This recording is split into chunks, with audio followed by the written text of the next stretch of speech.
What is going on, everybody? Welcome to Dylan Talks Tone. Welcome to the Just Gonna Say It podcast. It is Tuesday afternoon. It is 4 p.m. Eastern time, and this is when we're doing it.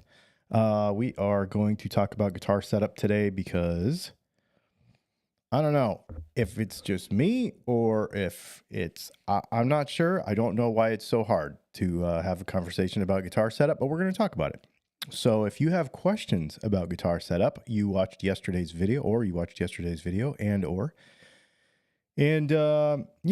well, let's talk about it. I think it's going to be a good conversation. Before we get started, I'd like to tell everybody, as usual, that this is a ad-free podcast when we do these live. So if you want to support the channel, you can do things like go to DylanTalksTone.com and buy pickups and merch and etc. Guitar parts, pots, caps, stuff like that. And you can also use a super chat during these live streams, or you can just share it and listen to it and give me some minutes. So, that's free. So yeah, thanks for hanging out, everybody. Not a lot going around here this week, just literally making pickups. That's all we're doing. And I went to the dentist this morning. So if you have questions, put a bunch of question marks in front of your question so I can see them. And we'll get going on this. What I'm going to do is we're actually going to go through some of these comments yesterday. So I came out with this video yesterday about guitar setup, of course. And I found it very interesting. I did not know what the results of this were going to be. I think, first of all, let's get this out of the way. I did not game that video at all. When I said that I didn't ever check the setup on it, I didn't. I have never, I've tuned it to play it, but that's all I've ever done. So I've never messed with it at all. I've never really even looked at it. It seemed to play decent, so I didn't really care. It actually played really well. So I didn't really care.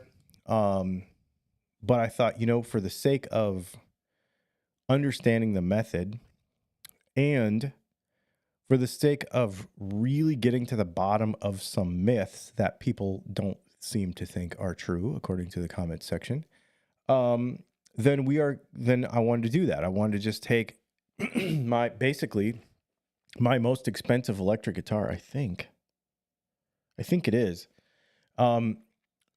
Gibson Custom Shop, and see, does it have all the same exact things that any other guitar has? Okay. Quality guitar. You could go all the way down to like a made in Mexico Fender, and you can end up with, frets that aren't super level and stuff. So I didn't expect that. We knew that was going to be right because, all that stuff is plecked. So that's not a problem. But all the other things that go along with the guitar setup, I was wondering how they were going to be. I was wondering how the nut was going to be cut. I was wondering how close everything was going to be. I had no idea. So to compare it to, my other one was really, really helpful for me. And I thought it was really cool. Oh, hang on 1 second. We got some super chats. Hi from Dastardly Dave. Ad free is for me. Setups aren't bad. Just accumulate the correct tools over time. No, you're exactly right about that. And Van Shank Guitars. Dave made me do it. Thank you, sir. I appreciate that very much. So let's talk about some of these comments. And if you have, input on this stuff, agree, disagree, whatever, it doesn't matter. That's okay. Get in the comments and we'll chat about it, because I think a lot of people really misunderstand, what I was really gonna title the podcast today, Gibson Apologist talks about guitar setup, because that seems to be what people think. But really, pretty much all brands do the same thing. And we're going to go through some of these comments and chat about this, because somebody said basically everyone does it. Disagree. Have you seen the super low action ESP Schecter ship their guitars? Gibson is just being lazy. So there are let's talk about this. So you can buy, of course, anybody can get a guitar in the mail and have it be good, right? So it all depends on travel, humidity, and all that. So if, let's say, you order it in April and it's, 30, it's 50% humidity at Sweetwater or at Zounds or wherever you order your guitar from, or Guitar Center or wherever, and it's the same humidity that it is where you get it, chances are it's going to be pretty close. Okay. Now, as far as the standards go, every brand is going to have different, they're going to have different, what do you call it? Like default standards for what their action is going to be. And the flatter, this is another thing, on those brands like Ibanez, so I've seen this too. So Ibanez, ESP, Schecter, the brands that have flatter fretboards have a tendency to have lower standard of action when they set their guitars up. Does that mean they're going to come with perfect amount of neck relief? Does that mean that the nut is going to come perfectly cut? No. Chances are they're going to be high. In fact, every guitar brand we've ever had in here, the only guitar that I've ever had in here ever, and we've had probably hundreds of guitars through here. The only guitar I ever had come through here where the nut was cut perfectly was my PRS Fiore.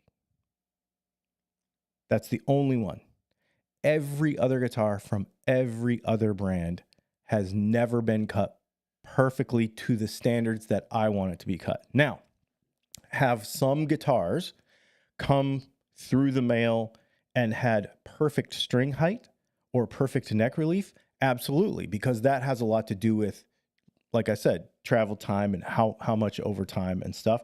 But the other thing, so if you think about a lot of the specific brands, if you're looking at a traditional guitar traditional guitar like a Gibson, a Fender, even some of the PRS stuff, it depends a lot on the fret size, and it'll depend a lot on the fretboard radius, what the standard is, what they set it at from the factory. Okay. So all of these guitar brands are going to set their action so you don't get fret buzz straight out of the box. Fret buzz is the worst thing impression wise, like first impressions out of the box. If you strum the guitar and it buzzes and it doesn't really play, that's the worst first impression. So they're going to go on the other side of that. Now, if you have a really flat radius and really small frets and really, you know what I mean? And carbon fiber in your neck and stuff, like I've got a Schecter with carbon fiber in the neck, then you can push that. You can push that a lot better, a lot further. Sunbase, thank you for the super chat. Great video yesterday. Setup is so misunderstood. You did a great job explaining it. Setup is a preference and not a QC thing.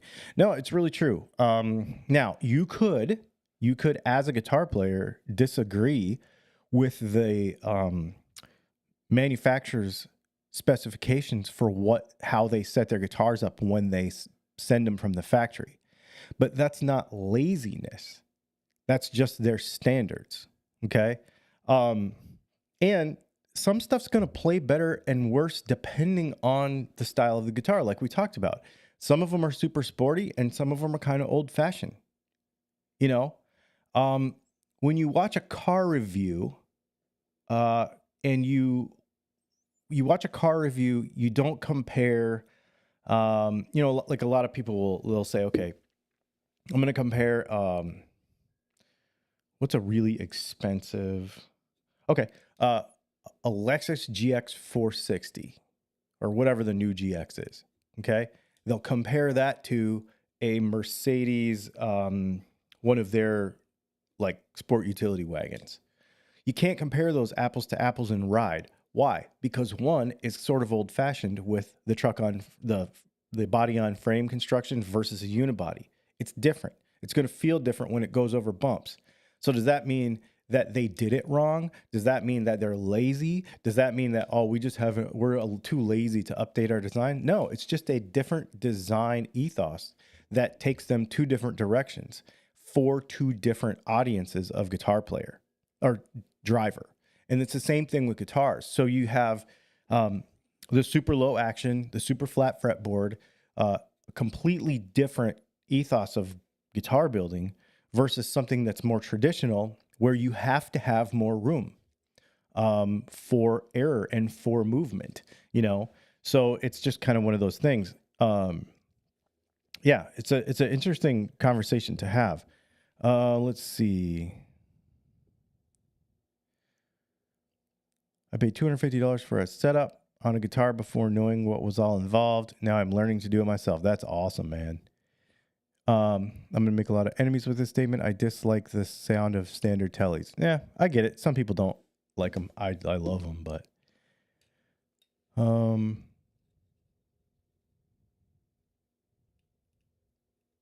high setup is good for slide. Yep. And there's a lot of stuff. I think factory setups are for the mean. He's talking about the average. Like motorcycle suspension, it can only appeal to a certain amount of people. Pros and beginners have totally different setups. It's absolutely true. And when you buy a dirt bike, for example, you have to set the sag on the rear shock. Otherwise, you cannot ride the thing. You'll get bucked off of it. So like those are the things that we're talking about here. And you have to have that motion. You have to have that range in the guitar to be able to do it. Especially with the nut. The nut is the biggest thing. People got bent because, but if you buy a custom shop guitar, wasn't it supposed to be the custom fit to you? What's the deal of paying a custom shop price if your setup is not part of the spec sheet? So that is not, a custom shop guitar is built by a team of people. It is built with superior materials and usually, more, like in the case of my guitar, more old school methods and specs. But it was not made bespoke for me. Now, if I buy a guitar from a specific builder and I have that relationship with them and they can do this for me and I pay them for it, then absolutely. But if I'm just buying a custom shop guitar from Sweetwater or from some dealer from somewhere, it's going to come at, somebody mentioned earlier, the mean setup, which is how it came. So it's not going to be, bespoke to me personally. You can do that. You can get that, but not in that situation. And even then, the guitar could get to you and it could be all goofed up because of the weather. Right? So, yeah, absolutely.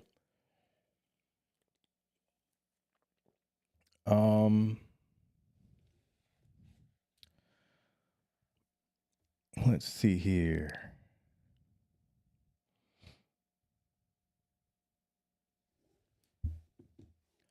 Let me go through this really quick.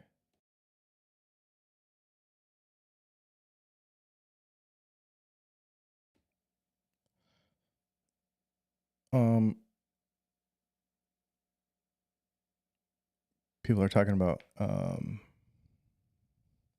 I expect to have to do a setup on any new guitar. I don't expect to have to fix major shortcomings, but I do expect to have to adjust to my liking. Yeah, so let's talk about the difference between major shortcomings and adjusting to your liking. Obviously, we don't want to have uneven frets, right? We don't want to have high frets. We don't want to have flat spots in our frets. We want the fret job to be good. Okay. If it's not, then that's not good. Here's with a caveat though. If the guitar is really dried out when you get it, because of weather or because it's been in stock at a place for a really long time, I see this a lot with big box stores. You will have fret sprout. You can have fret sprout and you can have high frets no matter the cost of the guitar if the humidity in the retailer space or the humidity has changed in the travel. So if you live in Arizona and you bought it at Sweetwater in the summertime, a couple weeks after you get it, you could have some fret sprout. And there was somebody in the comments being like, well, there's no excuse for that. They should like compensate for that ahead of time, but you can't. You cannot. Because when you dress the end of the frets, you shorten them to where it touches the fretboard. Okay. If you were to go any further than that, then you would literally gouge into the fretboard.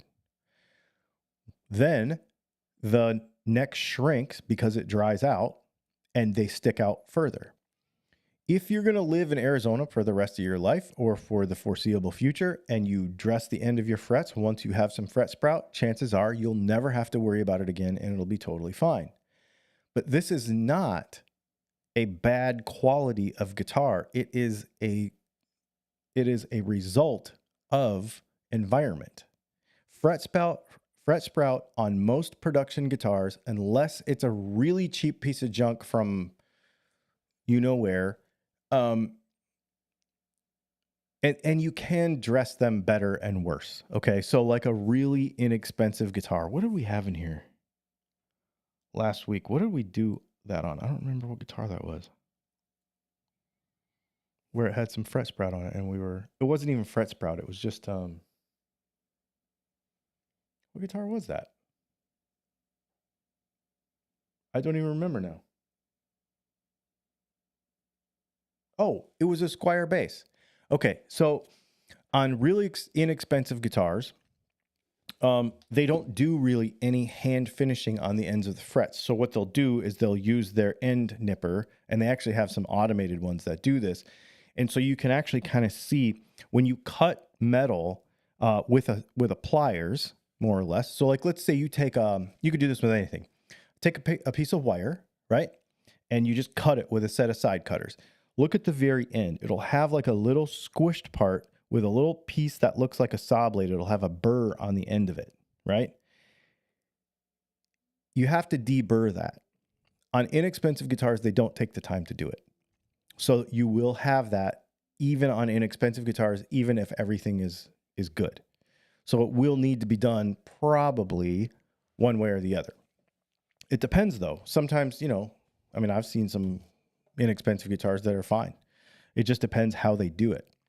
Let's see, what else could be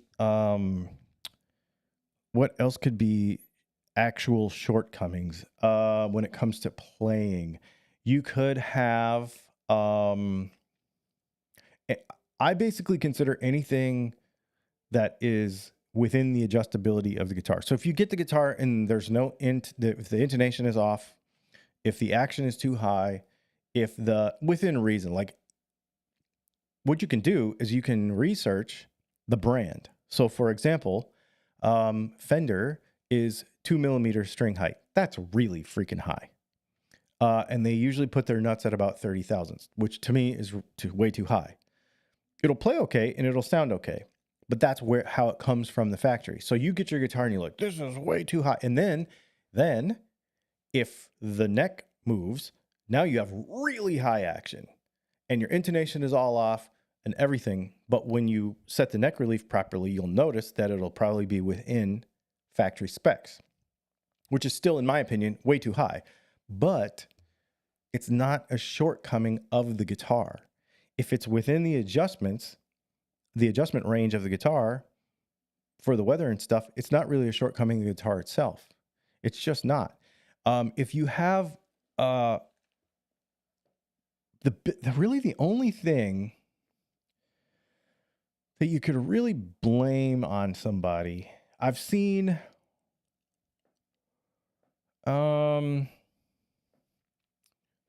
I mean, nuts being cut wrong sometimes, and fretwork.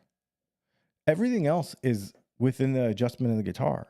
Like that's just within the controls. You know what I mean? That you can make those adjustments. And a lot of people will disagree with that. People will say, well, I spent X amount of dollars. I should be able to take it out of the box and it should be perfect. And the answer is you are just dead wrong. That's just not how it works. It's not how life is.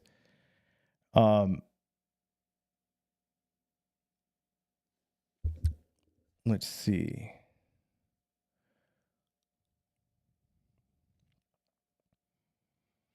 Should I measure my acoustic bridge in millimeters on my way to Sweetwater to see if they have one I can use in my Talman?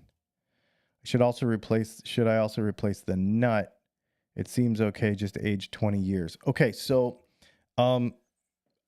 here's another excellent point. When you buy a nut or a bridge, especially for an acoustic, but all nuts, they're going to come at sort of they're going to come basically like you could get a slotted nut, but chances are it's going to need about an hour worth of work. You're going to have to take a bunch off the bottom. You're going to have to cut your nut slots.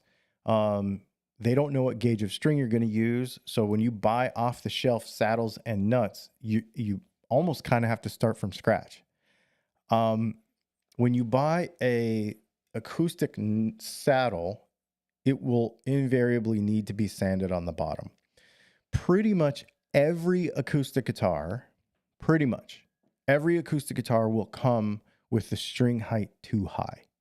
And you will have to take the bottom, I hate to say this, but every good acoustic guitar. So if you buy a D28, if you buy a D18, if you buy a Gibson, if you buy, almost all of them will come with too much material on the bottom of the saddle, and you'll have to bring it down. That's part of the initial setup of the guitar. So if you get an acoustic and that happens, that's part of it.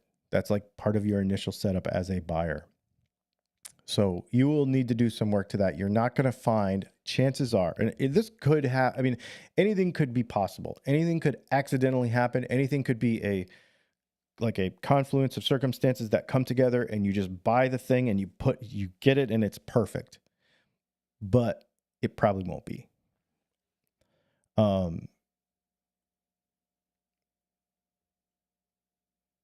Yeah, it probably won't be.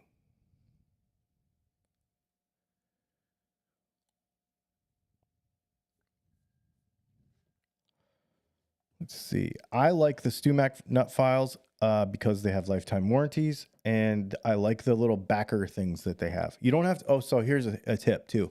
Buy the StewMac nut files, and then buy. Is it 2 or 3 backers? You don't need to buy a backer for each of the files. I think there's 3 widths. So there's you can put the thinner strings on one backer and the middle strings on another backer and the thicker strings on another one. And if you don't buy 6 of them, you can just kind of swap them around and use them. But they're 3 different thicknesses, and it covers all 6 strings. And actually it covers a bunch of strings, electric and acoustic. So you don't need to buy a bunch of those backers, but they're super, super, super helpful. They're it's like a beam that it goes on, and it really makes it super consistent, and you end up not cracking like your 10 and your 13. Sometimes you can end up cracking them if you're not super on it.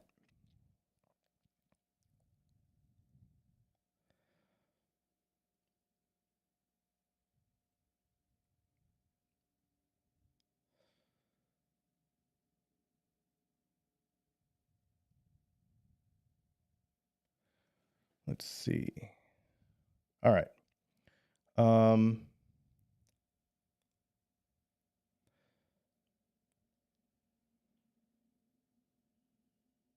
And there's a bunch of people that had comments yesterday, and they're like, well, I bought this guitar and it was perfect. So, but that doesn't mean that all of them will be, right? You can have like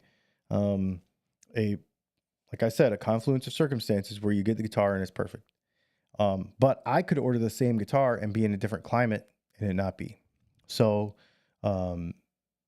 that's something to think about.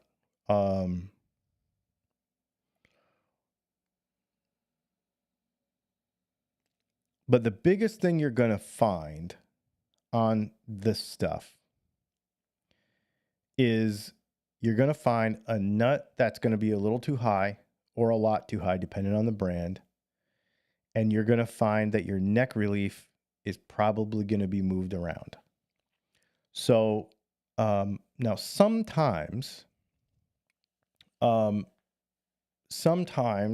depending, and it depends on the construction of the guitar, and it depends on, mahogany is always going to move more than maple, not always, but typically mahogany moves more than maple. And so all these people that are talking about ESP and PRS and Vola and Ibanez and all these other brands, maple necks do move less. It's just the way the wood is. It just happens.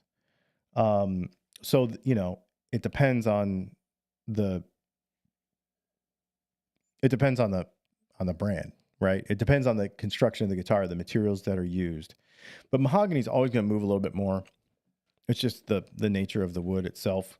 You know, I got these Texas Toast guitars that I got, you know, for the ones that we're selling, that my model that are here, we've got 2 left.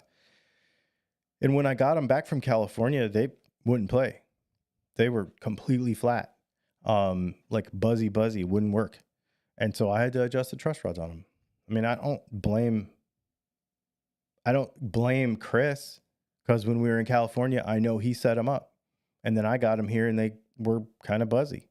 Like, I don't blame anybody. It just happened, right? I mean, it is what it is. And the thing is that they could probably make it less chance of that happening if they left their nut really high. But I know that he cut them because I wanted them like that. Yeah. And they have a much different, they have a lot lower standard. I think, no, they have a much higher standard, a lot lower setting. 15 thousandths, I think. Something like that.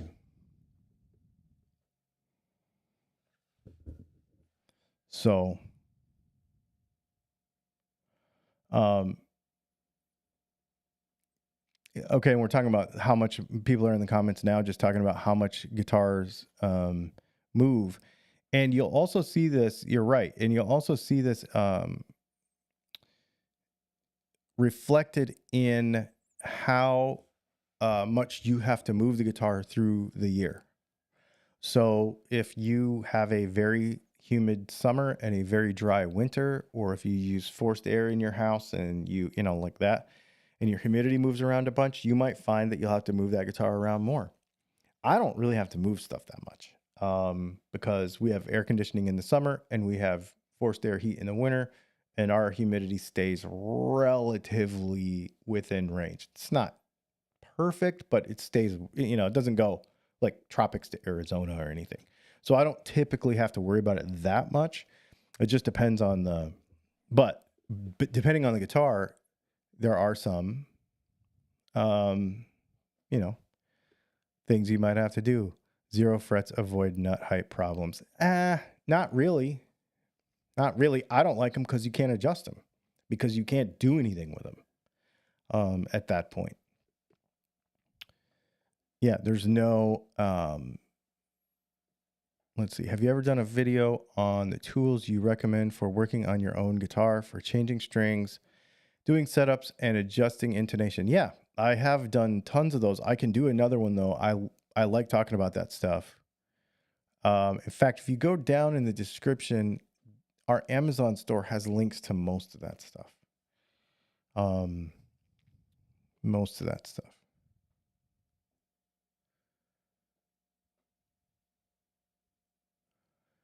Yeah. And also it depends on where the guitar was made, right? So you have to think too, a lot of these less expensive guitars they're on a boat for 3 months, right?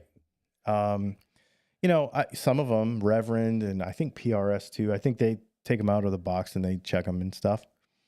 But a lot of the real inexpensive stuff, it just kind of is what it is. And I know that you will here's what I'm going to say. Well, I'm really into Fireflies, or I'm really into Harley Bentons, or I'm really into whatever. And my guitar plays fine. And so it's fine. So it's just as good as or better than this other stuff that you're having to mess with. I guarantee you, I would bet you lunch that if you brought any of those inexpensive guitars to me straight out of the box and I did a setup on them, they would be wrong. They might be playable and they might be okay. and they might reflect perfectly the amount of experience that the player who bought the guitar has. You know what I mean? Like they might be comfortable for that person, etc. But when it comes to actually being a good guitar setup, they will all be wrong. All of them. Because they don't put that time into them. There will probably be fret work to do. Even though you don't hear it, I'll find it. There will probably be definitely be nut work to do. I'll find that. And as a result, the rest of the stuff will need to be done, right? So intonation, neck relief, all that kind of stuff. Even if the neck relief is perfect, I am 100% convinced, in fact, I know, that stuff will need to be messed with to make it really right. Now, when we say that, we're not talking about playable. Like, lots of guitars are playable. There are a lot of guitars, and this is something I think people also need to think about when making, statements and thinking about this is there is a lot of variation in what playable is. I can play anything. Like, I can pick up a guitar and I can make it go. Also, the experience that somebody has with a particular guitar and what they're used to means that they are playable to them. Does that mean that it is, by what we're talking about here and the exacting standards that we're going with, a good setup? Absolutely not. So, and I don't care what anybody says. I'm just not. It's impossible. You can't see thousandths of an inch. So the tool, if you use the right tools, you will get a better setup than if you don't. And so you could take any guitar off the shelf anywhere and put a nut height gauge on it, like a digital nut height gauge, and be like, oh yeah, that needs to move a little bit. They'll all be wrong. They'll all be wrong. Now, you can fudge it with feeler gauges. You can do all kinds of stuff to compensate for other problems. You can play around with things because everything's interactive. So nut height, string height, neck relief, intonation, all that stuff is this big moving thing, and you're trying to get it all in one place where it's the premium spot. But you can pull on this part and push on this part and make it work, but it won't be right. So there is a difference between a playable guitar and a guitar that's really right. And I would venture to say that the majority of the guitars that you pull out of the box, even these ones that people are in the comments are saying, I bought this guitar and it was perfect. Give it to me for 10 minutes. Give it to me for 10 minutes. Or any really good guitar tech. Better than me. Like, I'm just a guy with some tools. So give it to a good guitar tech and he'll tell you there's stuff wrong with it. It's just the way it is, because this stuff is made to do this. It is made to move. It is made to be adjusted. It is made to have a range of adjustment from the factory. So it will not be perfect. And the fact that people think that they should be perfect out of the box the more they pay, it's just not the case. And what's really interesting is that comes from people who don't own those guitars. I mean, the people in the comments usually, or the folks that bring this up in conversations, are like, well, when I go to buy my $6,000, okay. No. When you buy a custom shop instrument, it will need a setup. When you buy a Squier, it will need a setup. End of story. And if you don't think it does, give it to me for 5 minutes, 10 minutes. It's just reality. It's just reality. And I'm not making excuses for anybody. Like, people think, I was joking at the beginning of this about being a Gibson apologist. My fenders are terrible too. That when you get a Fender, the nuts are horrible. PRS is, they all need setups. All of them, everything does. It's not Gibson. Now, here's the interesting thing. I think maybe where people got that idea yesterday was when I did that was, besides the neck relief, the guitar was actually pretty good. I didn't really have to do a whole lot. And I think most of the time that's what you'll find. You'll find that you don't have to do a whole lot. Typically, you just have to run through it. Okay? But you have to run through everything just the same. I'm not saying your guitar is bad, and I'm saying a custom shop Gibson is any better. What I'm saying is they're all the same, right? All the guitars are the same. When you buy a guitar and you pull it out of the box, you have to do exactly the same thing. Check the neck relief, check the nut height, check the string height. I check the nut height again, usually. And then check the intonation, and then check the pickup height. We didn't talk about that yesterday, but it was a P90 guitar, so whatever. Dog ear. So you go through those same steps every time with every guitar, twice a year. Doesn't matter. Doesn't matter who makes it. Doesn't matter if it's $6,000 or $200. So we're not being an apologist for anybody. We're saying they're all the same, because that's the way guitars are made. Unless you have something really cool, like a McPherson carbon fiber guitar, which you never, ever have to touch. I was actually in my office the other night after the Super Bowl. We had some people over here, and we were hanging out, and he's like, "What is that?" This guy was over, and he's a bass player, but he's like, "What is that thing?" And I'm like, "It's a carbon fiber acoustic." And I was like, "Man, I haven't played that thing in like a couple months." And I pulled it off the wall, perfectly in tune, like totally perfectly in tune. I was like, "Man, this thing impresses me every time." But that's just because that particular guitar does that, right? But everything else, it's going to move. It's going to move.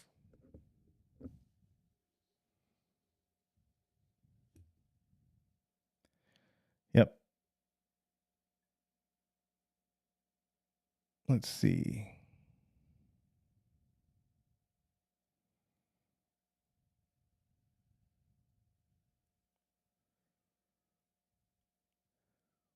I've always eyeballed my truss rod adjustments, but you made me buy some feeler gauges. Yeah,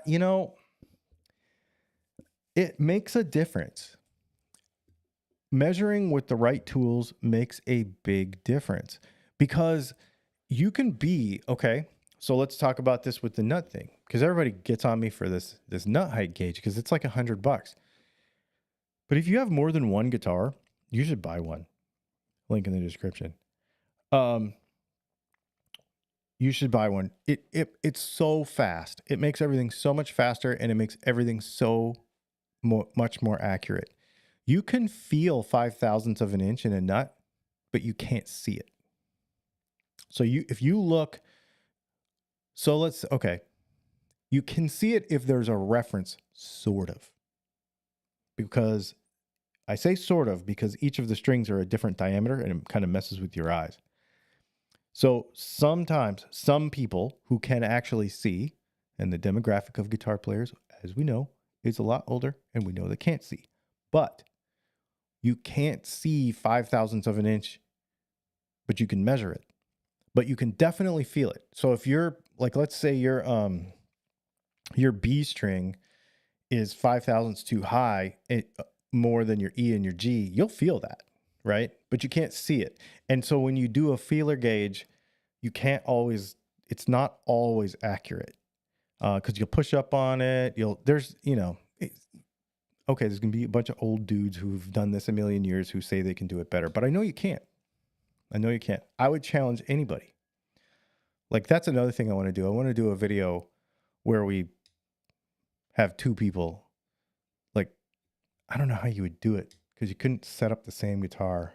Or maybe you just have somebody else set up a guitar. Maybe that's what we should do. Maybe I should take a guitar to a tech that I know is just kind of an old-fashioned tech and have them set it up and then check it. Maybe that's what we should do. Maybe I should take it to Guitar Center. Maybe I should take a guitar to Guitar Center and have them do a setup on it. Because they don't know me here, because I don't go there very often. And then come back and do it. Yeah, that'd be awesome. Maybe we should do that.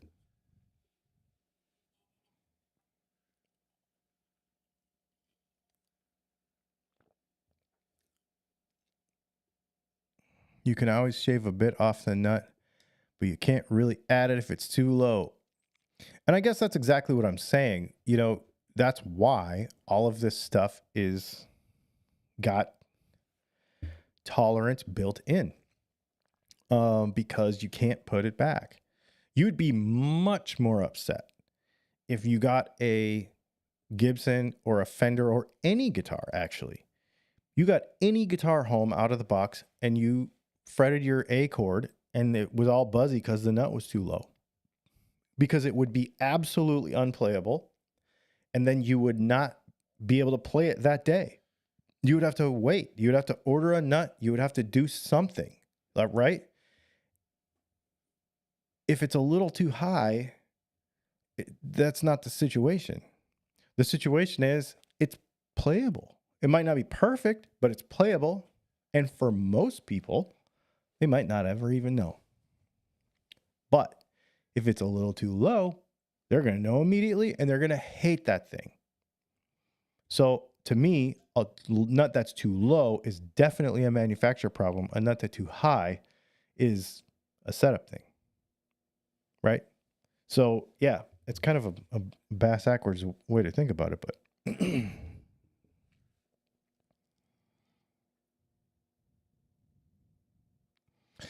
with the 0 fret, you can change the fret wire for different heights, but it's uniform for each string.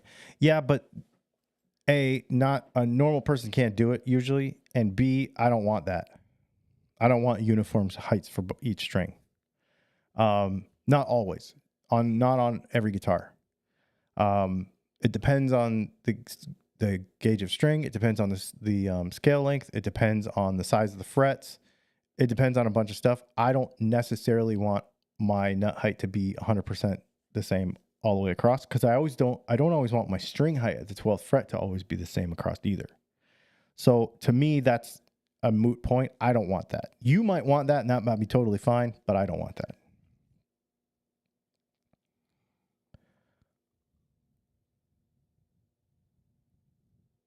You can shim a too low nut. Yeah, but see, now we're creating problems, and now we're fixing them with stupid crap. Okay.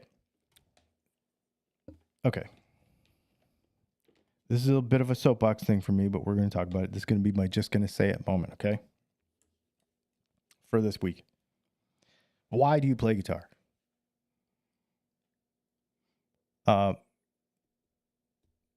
You like to do it. It's fun. It's inspiring, right? It's your hobby. You enjoy it. You're super into it. Why do you cheap out? Why do you cheap out? Budget? I understand. I get it. But when we're talking about parts and maintenance on a guitar, we're not talking about a $5,000 guitar. We're not talking about a $300 guitar. We're not talking about hundreds of dollars. We're talking about buying the right tools that you're going to have forever. We're talking about learning knowledge that you're going to have forever. And we're talking about replacement parts that could be had on Amazon for under $10. So what it really comes down to is, do you really like what you're doing? Or are you just trying to be cheap? Because if you're just trying to be cheap, then you must not really like what you're doing.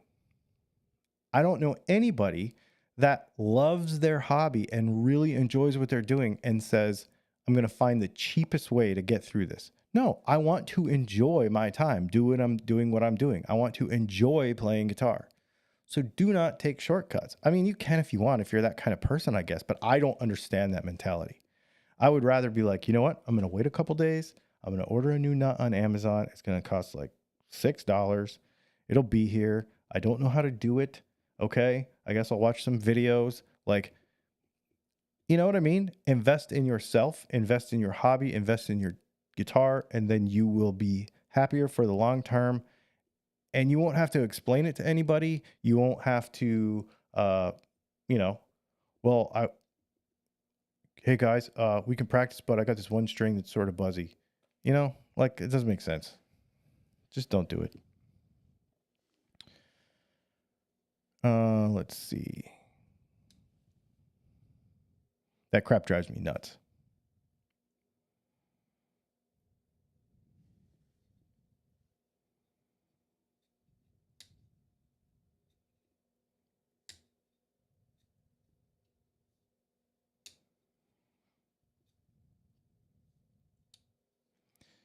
And there's a difference between cheaping out and staying under budget.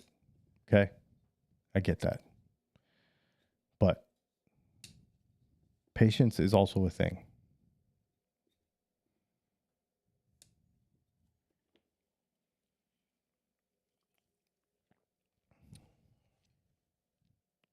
Well, cool.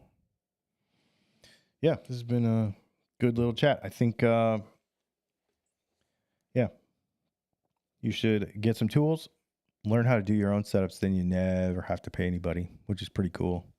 The only things I'll pay somebody to do, I won't do full fret replacements. Like full fret work, I don't care about that stuff. I don't want to do it. So if I have an acoustic or even an electric guitar that has, needs a fret job, I won't do that. I'll take that to somebody and have them do it and just pick it up when it's done. But I don't have anything like that. When you have a few guitars, a lot of times that'll be less of a problem because you're playing everything.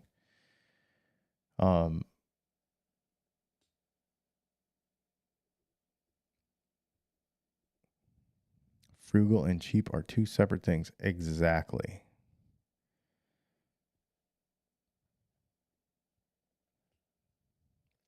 Exactly. Well, cool, you guys. Thanks for hanging out, man. This has been super fun. We'll probably have another video tomorrow. I've got a bunch of stuff going, so I'm going to share it with you. We're going to probably look at some custom stuff that we're doing for a customer. We're going to make some tele pickups tomorrow. You're going to see it tomorrow. A lot of that stuff's already done, but you're going to see it tomorrow. So I'm going to share some tele stuff with you tomorrow. And yeah, working on some demos for the website, doing a bunch of different stuff. Super cool, man. Thanks for hanging out, everybody, and we'll see you in the next video.